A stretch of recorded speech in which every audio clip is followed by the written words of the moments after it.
The morning my Uncle Roland served me an eviction notice in front of 20 neighbors, calling me a freeloader just like my dead mother, I thought my life was over. But when that black Mercedes pulled up and a lawyer stepped out with a manila folder that made my uncle's face turn white, that's when I learned my mother had been playing a 20-year-long game. My name is Francine Moretti, and I'm about to tell you how my own uncle tried to destroy my life in front of my 8-year-old twins, only to discover he'd been standing on someone else's ground the entire time. This isn't just a story about family betrayal. This is about a mother's love that reached from beyond the grave to protect her daughter when she needed it most. Picture this: October morning, crisp air, the kind where you need a light jacket but the sun promises warmth later. I'm standing in my doorway in my dental scrubs, my twins Colby and Josie beside me in their school uniforms, and there's my Uncle Roland in his $1,000 Navy suit, holding a pink eviction notice like he's serving a warrant. Behind him, our building supervisor, Mr. Yates, can't even look at me. Below us in the courtyard, half our apartment complex has gathered, phones out, recording everything. "You're a freeloader just like your mother was," Uncle Roland announces, his voice carrying across the courtyard like he's giving a public service announcement. Always expecting handouts, never taking responsibility. My 8-year-old daughter Josie starts crying, pressing her face into my scrub top. Her twin brother Colby steps forward, all 4 feet of him, fists clenched like he's ready to defend his mom against a man who used to give him birthday presents. The neighbors are whispering. Mrs. Gutierrez from 2C has her phone up, live streaming to her Facebook. Mr. Patterson from 3A shakes his head in disgust. These people have watched me leave for work at 6 in the morning, seen me come home exhausted after cleaning teeth all day, witnessed me hauling groceries up 4 flights when the elevator broke. They know I'm no freeloader. But Uncle Roland doesn't care about truth. He cares about power. And for exactly 43 seconds that morning, he thought he had all of it. Then that black Mercedes pulled up. A woman stepped out, designer briefcase in hand, wearing the kind of suit that whispered money and authority. She walked through that crowd like Moses parting the Red Sea, her heels clicking on concrete with the rhythm of inevitability. When she spoke, her voice cut through the morning air like a blade through silk. "Roland Hutchins. I'm Desiree Blackstone, attorney for the Pauline Hutchins Moretti estate, and representing Ms. Francine Moretti, the legal owner of this building." The pink eviction notice in Uncle Roland's hand started trembling. His face went from smug satisfaction to confused panic in about 2 seconds flat. And me? I stood there holding my crying children, wondering if my mother, gone, 18 months now, had somehow just entered the chat. You see, Uncle Roland thought he was the smart one in the family, the successful one. The one with property and power and the ability to make his sister's daughter homeless with a piece of paper. But my mother, Pauline, the woman he'd called a dreamer, a failure, a nobody who died with nothing but debt. She'd been playing chess while he was playing checkers. And she'd made her final move before she even got sick. What Uncle Roland didn't know, what nobody knew except that lawyer standing in our courtyard, was that every single rent check he'd collected, every lease he'd signed, every dollar he'd made from that building over the past 15 years had been made on land he never owned. Land that belonged to my mother. Land that now belonged to me. But I'm getting ahead of myself. To understand how we got to that moment, to understand why my uncle's hands were shaking, and why that lawyer's briefcase held documents that would change everything, you need to know about the Hutchins family. You need to know about 2 siblings who inherited their parents' estate 20 years ago, and how one piece of paper nobody bothered to read carefully became a ticking time bomb that would explode in a courtyard full of recording phones.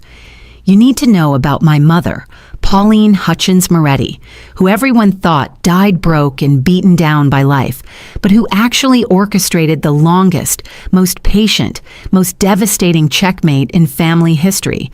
And you need to know about me, Francine, single mom, dental hygienist, the woman everyone saw struggling to make ends meet, who was about to discover that her mother had left her more than memories and old photographs. She'd left her an empire built on patience, paperwork, and the absolute certainty that Roland would eventually show his true colors. This is that story, the story of how I went from being served an eviction notice to owning the entire building, The story of how my dead mother's worthless paperwork turned out to be worth $3 million. The story of how the word freeloader echoed through a courtyard and came back as landlord. My name is Francine Moretti. I'm 34 years old. I have 2 kids who still believe in justice and a mother who made sure they'd get to see it served. And this is how I learned that sometimes the best revenge isn't loud or immediate or violent. Sometimes it's a quiet woman with cancer who spends her last months setting a trap that would spring long after her funeral, ensuring her daughter would never be helpless again. Uncle Roland called me a freeloader that October morning. 20 minutes later, he found out he'd been the one living free on someone else's land all along. I'd been living in Unit 4B of the Riverside Gardens apartment complex for 3 years, and every morning felt like a small victory. The apartment wasn't fancy, but it had 2 bedrooms, windows that actually opened, and water, pressure that could rinse shampoo out of your hair in under 5 minutes. For a single mom with twins, that was luxury enough. My Uncle Roland owned the building, or at least that's what everyone believed. After my mother, Pauline, passed away from pancreatic cancer 18 months ago, he'd approached me at her funeral with what seemed like genuine kindness. The church basement smelled like coffee and casseroles, and my twins were clinging to my black dress with their small, confused hands when he pulled me aside. "Family takes care of family, Franny," he'd said, his large hand heavy on my shoulder. His breath smelled like the peppermints he always carried. "Your mother would want me to look after you girls. I've got a unit opening up in Riverside Gardens. 2 bedrooms, good school district, and I'll give it to you for the family rate, $800 instead of $1,400. I'd almost cried with relief. My ex-husband Drake had vanished to Arizona 6 months earlier with his 23-year-old fitness instructor girlfriend, leaving me with 2 kids, a pile of credit card debt he'd racked up, and child support payments that existed only in theory. I was making decent money as a dental hygienist at Dr. Henley's practice, but decent money doesn't stretch far when you're covering daycare, groceries, and all the mysterious fees that come with raising twins. "Thank you, Uncle Roland," I'd said, meaning it. "Thank you so much." He'd patted my shoulder the way you'd pat a dog who'd finally learned to sit. "Just keep the rent coming on time and we'll get along fine." The apartment had been a godsend. It was close enough to Lincoln Elementary that I could walk the twins to school before catching the bus to work. The building was mostly filled with elderly residents who treated Colby and Josie like honorary grandchildren. Mrs. Gutierrez taught Josie to crochet. Mr. Patterson helped Colby with his math homework. Miss Chen from 5B kept accidentally making too much food and bringing us plates of dumplings and noodles. Our unit faced the courtyard where someone had planted roses years ago. Every spring they bloomed in defiant red bursts, and Josie would beg me to cut just one for her room. I always said no because they belonged to everyone, but she'd stand at our window and watch them anyway, making up stories about fairy kingdoms hidden in the petals. The relationship between Uncle Roland and my mother had always been complicated, like a rope with too many knots to ever fully untangle. Growing up, I'd watch them argue at every family gathering. He was older by 5 years and never let her forget it. When their parents died in a car accident 20 years ago, the will divided everything between them. Roland got the hardware store on Maple Street. Mom got what he called a bunch of old papers and sentimental garbage. Pauline lives in Fantasyland, he'd tell anyone at family barbecues, usually after his 3rd beer. She got boxes of documents and worthless bonds while I got an actual business. But that's Pauline for you. Always dreaming about getting rich quick while I'm out here actually working. Mom would just smile and change the subject, but I saw how her jaw tightened, how her fingers would drum against her thigh in that pattern she did when she was holding words inside. She worked as a bookkeeper for 3 different small businesses, keeping their numbers straight and their taxes clean. She raised me alone after my father left when I was 2. She never complained, never asked Roland for help, never gave him the satisfaction of seeing her struggle.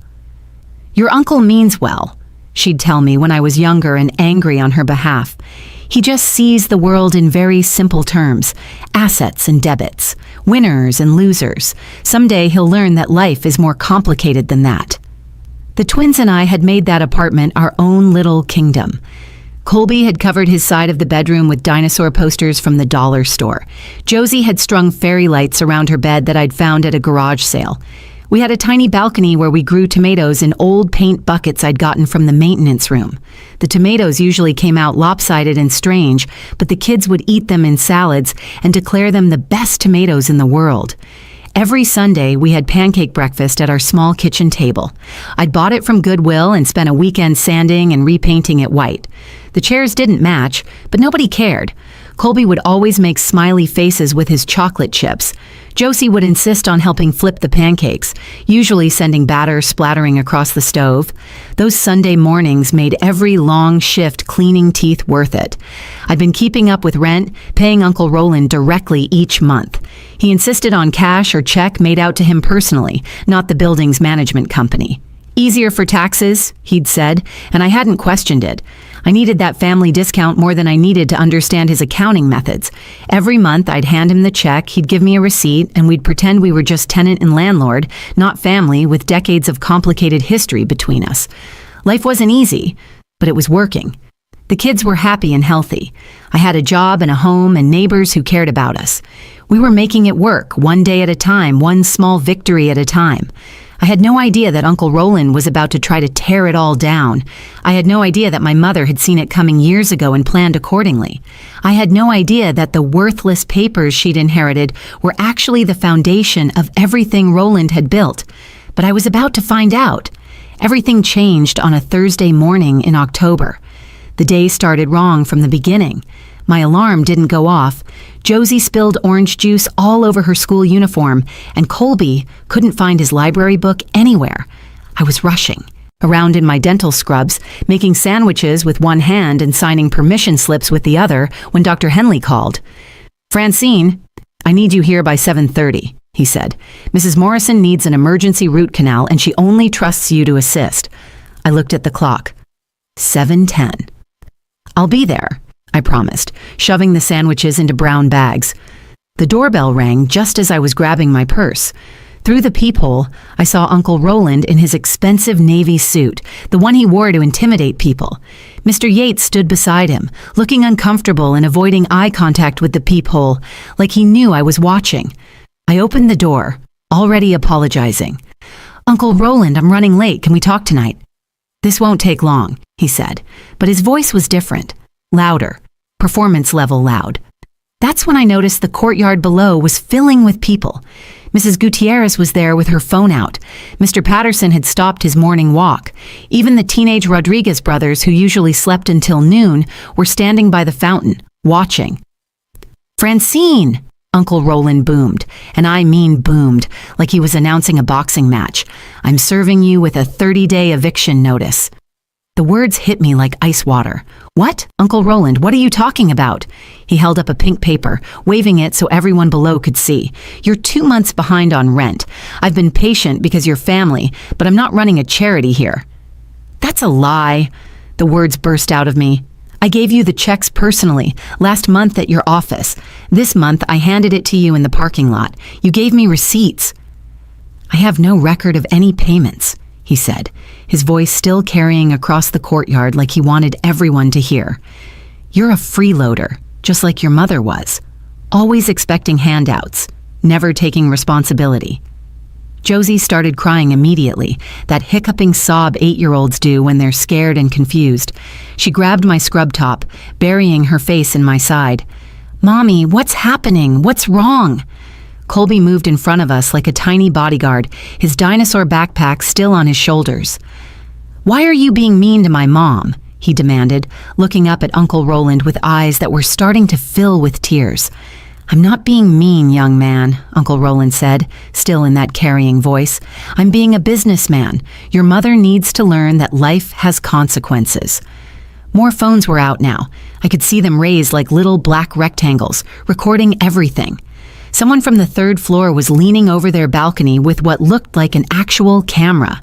My humiliation was being documented in high definition. "The rent checks," I said, trying to keep my voice steady. "I have the carbon copies at home. They were cashed, Uncle Roland. I can prove it. I saw them on my bank statement." "Then you can prove it to a judge," he said coldly. He turned to Mr. Yates. You're my witness that this was served properly. Mr. Yates nodded miserably, still not meeting my eyes. He'd fixed our garbage disposal last month, had coffee at my kitchen table while telling me about his new grandbaby. But Uncle Roland, I tried again. Where am I supposed to go? The kids, their school, my job. Not my problem anymore, he interrupted. The building's been sold. Crimson Property Holdings takes possession in 30 days, and they want all non-paying tenants out. Clean slate. Sold? The word came out as barely a whisper. You sold the building without telling anyone? I don't owe tenants explanations about my business decisions, he said, especially tenants who don't pay rent. Mrs. Gutierrez called out from below. This isn't right, Roland. That girl works 6 days a week. He ignored her, pressing the pink notice into my hands. The paper felt wrong, too heavy, like it was made of all my fears condensed into one rectangular sheet. 30 days, Francine, he said, and don't bother calling me uncle anymore. Family privileges are revoked. Maybe this will teach you to be more like me and less like Pauline. She died with nothing but debt and broken dreams, and you're headed the same way. The crowd below had grown. I could hear their murmurs, some sympathetic, some shocked. Someone said, "That's his own niece?" Another voice said, "Those poor babies." Colby was crying now too, trying not to but failing, his little shoulders shaking. "We don't have to leave, do we, Mom? This is our home." Uncle Roland turned to walk away, then stopped and looked back. "You know what your problem is, Francine? You're too soft, too trusting, just like your mother. She never understood that business is business. Family is just a word people use when they want something for free." "My mother was worth 10 of you," I said quietly, but he was already walking down the stairs. The crowd parted for him. Nobody said anything directly to him, but I could see the disgust on their faces. Mrs. Chen actually turned her back on him. The Rodriguez brothers looked like they wanted to follow him, and not for good reasons. Mr. Yates lingered for a moment. "I'm sorry, Francine," he said quietly. "He made me come. Said he'd fire me if I didn't witness it. I got grandkids to feed." "I understand," I told him, even though understanding and forgiving were two different things. After they left, I stood in my doorway for a moment, holding my crying children, feeling the eyes of the entire building on us. The pink notice in my hand might as well have been a neon sign reading, "Failure." Mrs. Gutierrez was the first to climb the stairs. "Don't you worry, mija," she said firmly. "We all know you pay your rent. We know what kind of man your uncle is. This isn't over." But standing there with my kids crying, my job waiting, and an eviction notice in my hand, it felt like everything was over. I had no idea that my mother had left. Me one last gift. I had no idea that Uncle Roland had just made the biggest mistake of his life. All I knew was that I had 30 days to figure out how to save my children's home, and I was going to fight with everything I had. The crowd slowly dispersed, but I knew the video was already spreading. By lunch, everyone in the building would have seen it. By dinner, it would probably be on social media. My uncle hadn't just evicted me. He'd done it in the most public, humiliating way possible. What he didn't know was that he'd also created witnesses. Lots of them. All with phones, all with recordings. And that was going to matter more than any of us realized. That evening, after the twins cried themselves to sleep, I sat on my bedroom floor surrounded by boxes. Not packing boxes, but my mother's boxes. The ones Uncle Roland had dropped off after her funeral with a dismissive comment about Pauline's junk. I'd stored them in my closet, unable to face sorting through them, but now I needed answers. Mom had been meticulous about keeping records. Every receipt, every document, every piece of paper that seemed remotely important went into labeled folders in waterproof containers. "Document everything, Franny," she used to say while filing papers in our old apartment. "Paper trails don't lie. People do, and someday you might need proof of the truth." I started with the box labeled Finances, but found only old tax returns and bank statements from the 1990s. The second box, Medical, held records from her cancer treatments that made my chest tight with grief. But the third box, labeled Insurance, felt different the moment I opened it. There were no insurance papers inside. Instead, I found legal documents with the Riverside Gardens address, property deeds with raised seals, transfer agreements written in dense legal language, a land survey from 1968, and at the bottom, a manila envelope with my name written in Mom's careful handwriting. For Francine, open only in emergency. Inside the envelope was a business card. Desiree Blackstone, estate attorney, with a phone number and a note in Mom's handwriting. Call only if Roland betrays you. She has everything else you'll need. My hands shook as I read through the property documents. The language was complex, but one thing became clear. The land beneath Riverside Gardens was held by something called PM Holdings, LLC. The building itself was owned by Roland Hutchins, two separate entities, two separate ownership structures. I looked at the clock. 10:15 p.m. Too late to call a lawyer, but I dialed anyway, expecting voicemail. A crisp voice answered immediately. Ms. Moretti, I've been expecting your call for 18 months. You have? I gripped the phone tighter. Who are you? How do you know me? I represent your mother's estate. She retained me 3 years ago when her diagnosis became terminal. I have a complete file waiting for you. Can you meet tomorrow morning? 8. Sharp? Bring those documents you just found and any eviction papers your uncle served. How did you know I found documents? I asked, thoroughly spooked now. Because your mother said you would only call me after you'd gone through her boxes, and you would only go through her boxes if Roland finally showed his true colors. Your mother knew people, Ms. Moretti, especially her brother. Oh, and Francine? Start recording everything. Every interaction with your uncle, every conversation about the building. Your mother was quite specific about that. The next morning, I dropped the twins at school early and took 3 buses to reach Ms. Blackstone's downtown office. The building was all glass and steel, the kind of place where you felt underdressed no matter what you wore. My best blazer suddenly felt like it came from exactly where it came from, which was goodwill. Ms. Blackstone's office was on the 14th floor. She was a striking black woman in her 50s, with silver streaks through her natural hair and eyes that seemed to catalog everything in seconds. Her handshake was firm, her smile warm but professional. Your mother was brilliant, she said, spreading papers across her mahogany desk. Absolutely brilliant. Would you like some coffee? You're going to need it. I accepted the coffee, served in actual china, not a paper cup in sight. Everyone thought Mom was naive, a dreamer, Uncle Roland especially. That's exactly what she wanted him to think, Ms. Blackstone said, pulling out a file 3 inches thick. 20 years ago, when your grandparents died, the will split everything between Roland and Pauline. Roland thought he got the valuable asset, the hardware store. But Pauline received something interesting, a shell company that owned a single asset. What asset? I leaned forward, the coffee forgotten. The land under Riverside Gardens. Not the building. Roland built that himself. But the land? That's been your mother's all along. She's been letting him operate under a land lease agreement he never bothered to read carefully. She showed me the agreement, pointing to specific clauses with a gold pen. See this. The lease was for 20 years, with automatic renewal unless the landowner provided written notice of termination. The lease rate? $1 per year, paid annually. $1? I couldn't believe it. Why would Mom agree to that?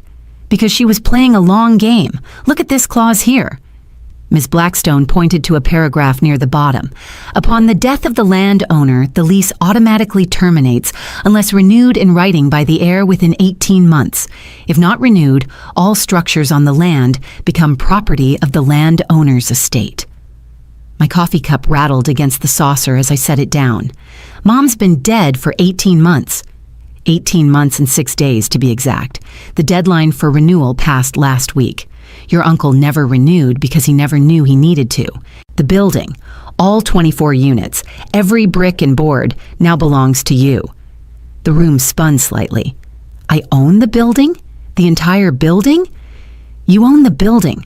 Roland's been collecting rent from 24 units for the past 18 months that legally belongs to you. That's approximately $432,000, given the average rent of the units. Plus, selling to Crimson Property Holdings? He can't sell what he doesn't own. That's fraud. He's been pocketing my rent checks, I said, the pieces clicking together. Claiming I didn't pay while actually cashing them. He was trying to evict me from my own building. Your mother predicted this would happen, Ms. Blackstone said, pulling out another document. She left very specific instructions. She knew Roland would eventually try to hurt you, and she wanted to make sure that when he did, you'd have everything you needed to fight back. She handed me a letter in my mother's handwriting. I recognized her neat script immediately. My dearest Franny, if you're reading this with Ms. Blackstone, then Roland has done exactly what I knew he would. I'm sorry you're hurting, but don't be afraid. I've spent 3 years setting this up. Roland never reads contracts, never questions agreements if they seem to benefit him. He assumed the land lease would continue forever. He assumed wrong. Everything I did was to protect you and the twins. The building is yours. The law is on your side, and Ms. Blackstone has all the ammunition you need. Be strong, my love. Mom. I wiped tears from my cheeks. What do we do now? Ms. Blackstone smiled, and it was the smile of someone about to enjoy their job very much. Now we prepare to serve your uncle with papers of our own, but we're going to do it properly, publicly, with witnesses. He humiliated you in front of your neighbors. It's only fair he learns the truth the same way. When? I asked. He mentioned Crimson Property Holdings takes possession in 30 days. I think we should meet him when he comes to finalize that sale, with Mr. Crawford from Crimson present. In fact, let me call Crimson right now and let them know there's a small issue with their purchase. As she reached for her phone, I thought about my mother. Quiet, hard-working Pauline, who everyone underestimated, who spent her last years setting up the most elaborate trap while dying of cancer, who knew her brother's greed would eventually turn on his niece and prepared accordingly. Ms. Blackstone, I said, when we confront him, I want to do it in the courtyard, where everyone can see, where everyone can record. She looked up from her phone and grinned. Your mother said you'd say exactly that. She really did know you both, didn't she? 3 days later, at 9 a.m. sharp, Uncle Roland arrived at Riverside Gardens with an entourage. I watched from my window as his silver Lexus pulled into the courtyard, followed by a white BMW that belonged to Mr. Crawford from Crimson Property Holdings. They'd scheduled this meeting to finalize the eviction details and hand over the building specifications to the new owners. Word had spread through the building like wildfire. Mrs. Gutierrez had sent a group text at 8:45. Meeting in courtyard at 9. Francine vs. Roland round 2. Don't miss this. By the time Uncle Roland stepped out of his car, adjusting his red power tie, nearly every tenant was positioned strategically around the courtyard. Some leaned over balconies. Others sat on the benches by the fountain. Everyone had their phones ready. I stood in my doorway wearing my best professional outfit, the black pantsuit I'd bought for Mom's funeral. The twins were at school, thank God. They didn't need to see this, though I knew they'd hear about it later from every kid whose parent was currently holding up a phone. Francine, Uncle Roland called out, his voice dripping with false concern. I hope you've started packing. Mr. Crawford here wanted to do a walkthrough of your unit since you'll be vacating soon. Mr. Crawford, a thin man in his 40s with prematurely gray hair, looked uncomfortable with the situation but nodded professionally. We like to document the condition of units before tenant removal, he said, though his tone suggested he wasn't enjoying this. Actually, I said, stepping out onto the landing where everyone could see me clearly, I haven't packed a single thing. Uncle Roland's face flushed red. Then you're making this harder than it needs to be. Mr. Yates will have maintenance remove your belongings and put them in storage. The cost will be added to what you already owe. What I owe? I laughed, and it must have sounded strange because several people looked up sharply. That's interesting, Uncle Roland. Tell me, what exactly do I owe you? 2 months' rent plus late fees, he said loudly, playing to his audience again, as I explained 3 days ago when I served you proper notice. That's when the black Mercedes pulled up. The car moved slowly through the courtyard entrance, elegant and ominous, like a shark gliding through water. Every head turned to watch it park. The driver's door opened, and Ms. Desiree Blackstone stepped out, carrying her leather briefcase like a weapon. She was wearing a charcoal gray suit that probably cost more than I made in a month, her hair pulled back in a way that emphasized her sharp cheekbones and sharper intelligence. Her heels clicked against the concrete in a rhythm that sounded like a countdown. "Roland Hutchins?" she called out, though she knew exactly who he was. Uncle Roland turned, irritated at the interruption. "Yes, we're in the middle of something here." "Yes, you are," Ms. Blackstone agreed, climbing the stairs to where we stood. "You're in the middle of committing fraud, theft, and felony conversion of property. I'm Desiree Blackstone, attorney for the Pauline Hutchins Moretti estate and representing Miss Francine Moretti, the legal owner of this building." The color drained from Uncle Roland's face so fast I thought he might faint. "What? That's impossible." Ms. Blackstone opened her briefcase with theatrical precision, pulling out a thick folder. "Mr. Hutchins, are you familiar with PM Holdings, LLC?"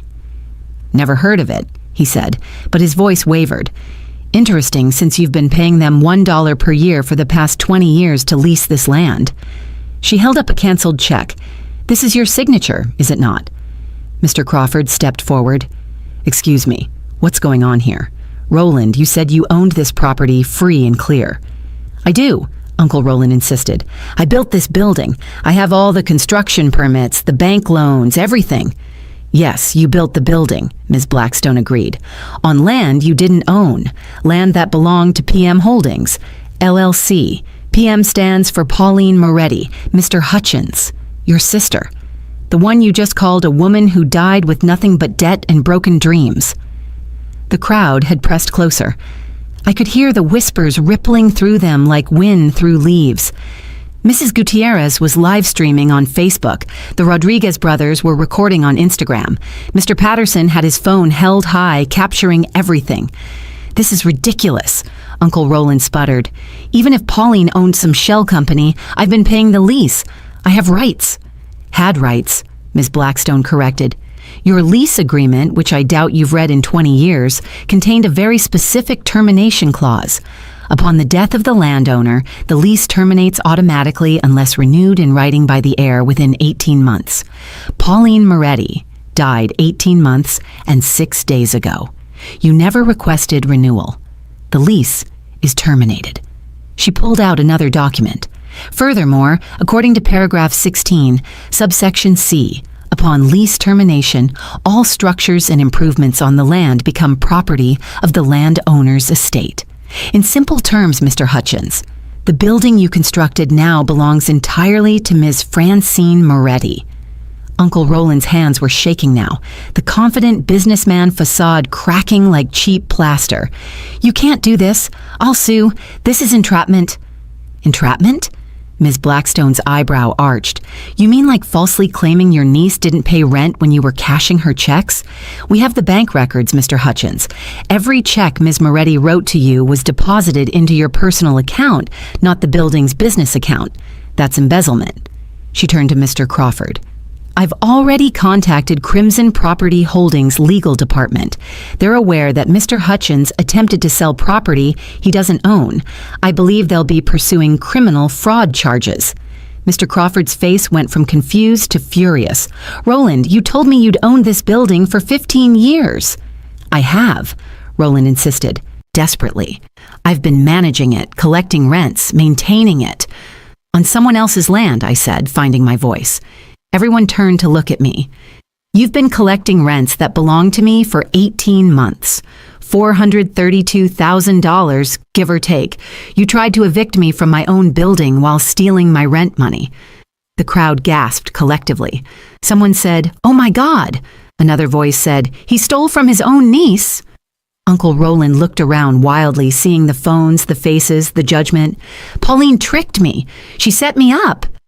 "She gave you 20 years to do right by family," I said, stepping forward. 20 years of practically free land lease. All you had to do was be decent to her daughter. Instead, you called me a freeloader in front of my children. You tried to make us homeless." Ms. Blackstone pulled out one more document.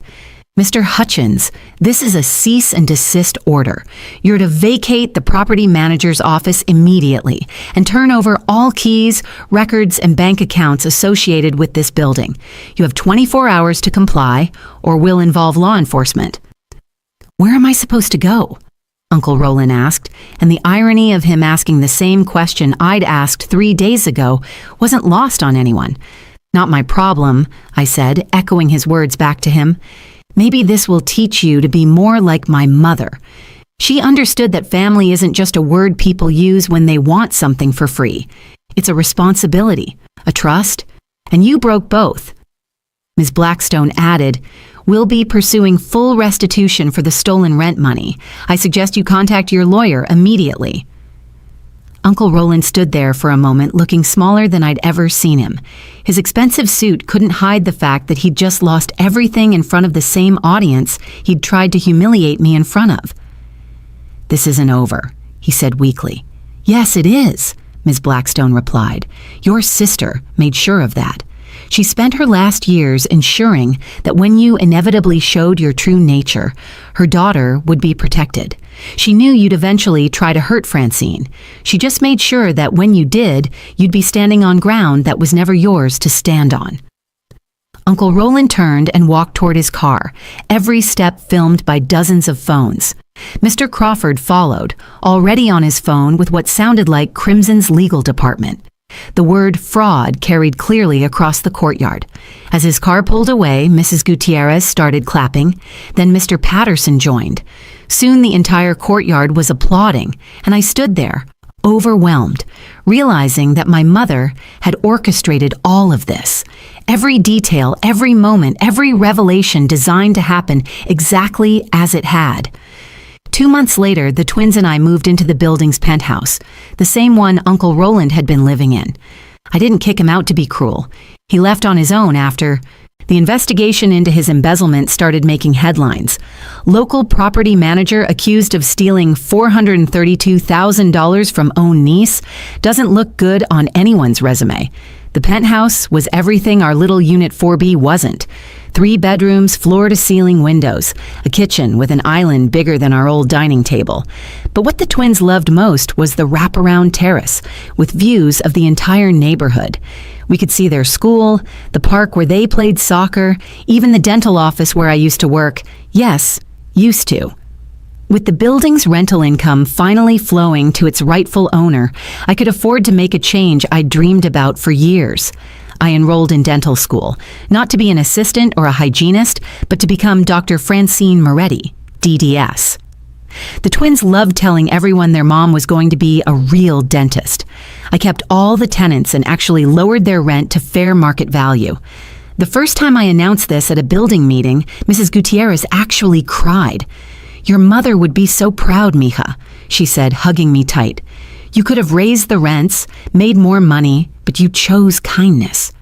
Mr. Patterson, who'd been paying nearly $2,000 for his 1-bedroom, saw his rent drop to $1,200. "I can afford my heart medication and groceries now," he told me, his voice thick with emotion.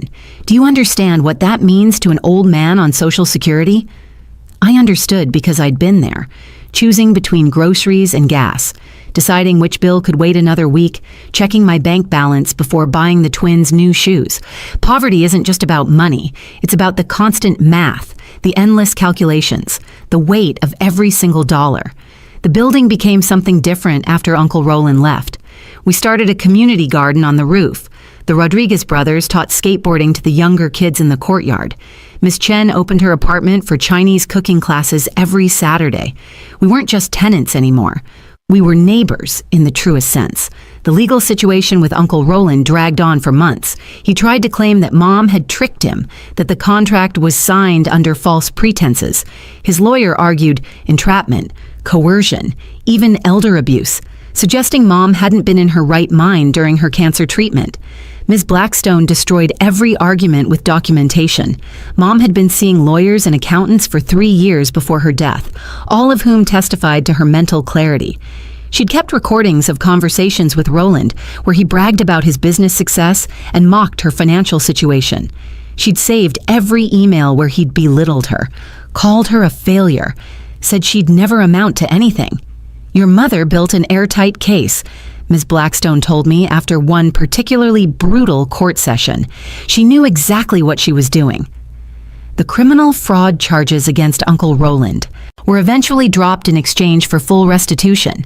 He had to sell his house, his boat, and his precious Lexus to pay back the stolen rent money. The last time I saw him, he was loading boxes into a rusty Honda, moving to a small apartment in Indiana where his son lived. He looked at me across the parking lot, and for a moment, I saw something in his eyes that might have been regret, or maybe just self-pity. It's hard to tell with people like Uncle Roland. They see themselves as victims even when they're holding the knife. I was just trying to run a business, he said. No, I replied. You were trying to destroy your sister's daughter to feel powerful. There's a difference. The twins and I planted a real garden on the penthouse terrace.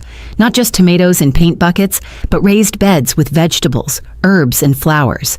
Josie planted sunflowers that grew taller than she was. Colby grew pumpkins that we carved for Halloween.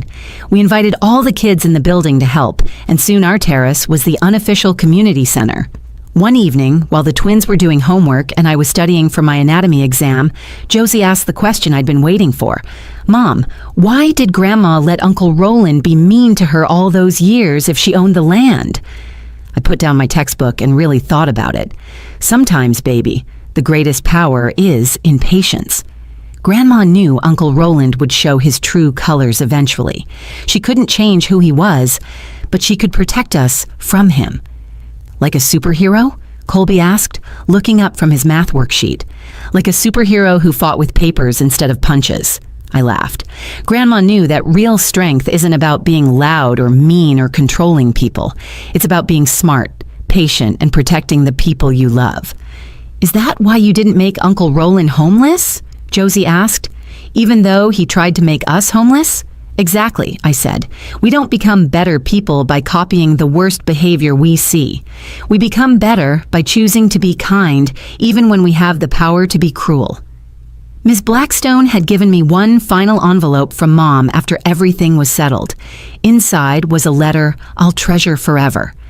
My dearest Franny, if you're reading this, then everything worked out as I planned. I'm sorry I couldn't tell you about this while I was alive, but Roland would have found a way to interfere if he'd known. You probably have questions about why I let him treat me poorly all those years. The truth is, I needed him to believe he'd won. I needed him to feel superior and safe, because comfortable people get sloppy, and sloppy people don't read contracts.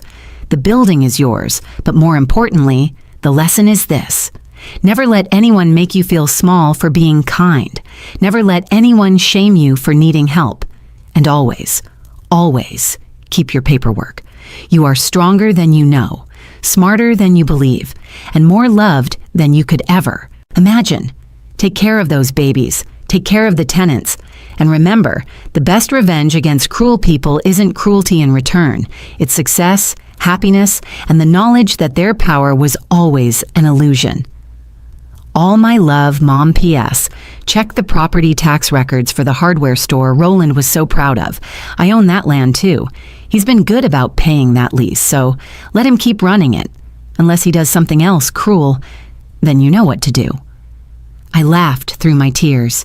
Even in death, my mother had contingency plans for contingency plans. We renamed the building 6 months later. The sign installation was a community event. Everyone gathered in the courtyard as the workers unveiled the new marquee. Pauline Gardens, a community of second chances. Mrs. Gutierrez made tamales. The Rodriguez brothers performed skateboard tricks. Ms. Chen taught the kids to fold origami flowers. It was the kind of gathering my mother would have loved, full of different people coming together, sharing food and laughter. Uncle Roland's eviction notice still hangs in my kitchen, framed between Josie's honor roll certificate and Colby's soccer trophy. Not as a trophy of revenge, but as a reminder that sometimes the person calling you a freeloader is actually the one living on borrowed ground. Sometimes the papers they wave in your face become the evidence of their own downfall. And sometimes a mother's love extends beyond death, reaching through years and legal documents to protect her daughter when she needs it most.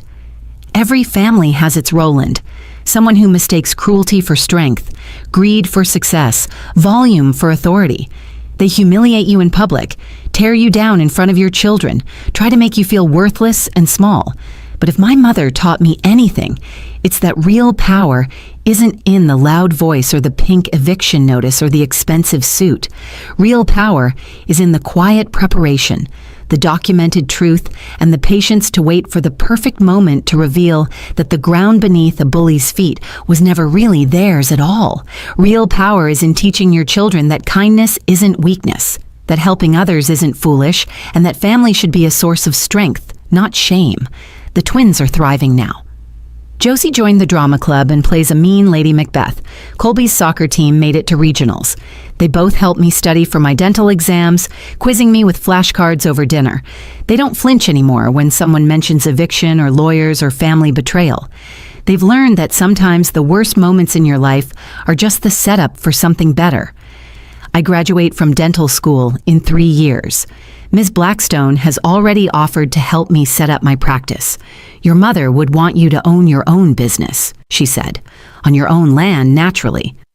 The building runs itself now, everyone paying their fair rent on time, everyone looking out for each other. We have movie nights in the courtyard during summer. We shovel each other's walks in winter. We're the kind of community Uncle Roland never understood, one built on mutual respect instead of power dynamics. And sometimes, late at night, when I'm studying and the twins are asleep, I swear I can feel my mother's presence. Not in a ghostly way, but in the security of owning our home, in the respect of our neighbors, in the knowledge that she saw all of this coming and made sure we'd be okay. Uncle Roland thought he was the smart one, the successful one, the one who understood how the world really worked. But my mother, the quiet bookkeeper with her boxes of worthless papers, understood something he never did. She understood that true wealth isn't measured in dollars or properties or the ability to humiliate family members in public. True wealth is in the love you leave behind, the protection you provide even after you're gone, and the absolute certainty that no one can ever call your daughter a freeloader when she's standing on ground you secured for her with patience, planning, and a 20-year-old contract that nobody else bothered to read. Thank you for watching this story. If it resonated with you, if you've ever had a family member try to tear you down only to discover you were stronger than they thought, please hit that like button.